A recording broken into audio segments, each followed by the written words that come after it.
Good morning. Well, for today's scripture text, we're going to look ahead at tomorrow's lectionary passage from the book of Ruth. I'm actually going to spend the next couple of Tuesdays walking us through the book of Ruth because it's the sweetest story that we have in scripture. It's only 4 chapters long, and it's just a gem that we find here in the Old Testament. I want to give you an overview of how this story begins. We are introduced to a woman named Naomi, and she is married to Elimelech, and together they have 2 boys. They live in the community of Bethlehem. Well, a famine strikes in Bethlehem. There's not enough food, so they make the decision to move to a new community called Moab. While they are in Moab, Elimelech dies. So Naomi is left with her 2 sons to provide for her and to care for her. They end up marrying 2 women from Moab. They marry Oprah and Ruth.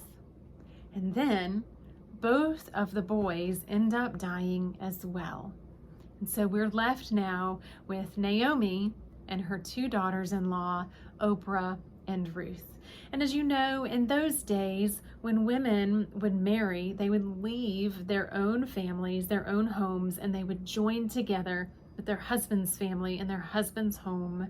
And so these 3 women now are a family. Naomi gets word that the famine is over back in her homeland, and so she wants to return to Bethlehem. She's making preparations and plans for that journey, and the girls are making plans and preparations as well to travel with her. Naomi realizes that maybe she should give the girls the opportunity to go back to their families, to release them, to let them go back to their mothers, their homes. And so she encourages them to do that. Oprah decides that she will return to her home family, but Ruth insists that she will go with Naomi. Where you go, I will go. Where you stay, I will stay. So Ruth follows Naomi to this new community of Bethlehem. Now I can only imagine this crossroads that these girls experienced, that they had a decision to make that affected their entire futures from that point on. There's such a parallel here with our own lives and such a message that we can receive, because sometimes we are at that crossroads. Sometimes we have to consider what it is that we will cling to.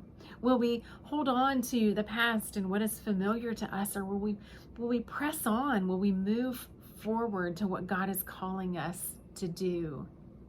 I love this passage from Philippians 3, verses 13 and 14. Forgetting what is behind and straining toward what is ahead, I press on.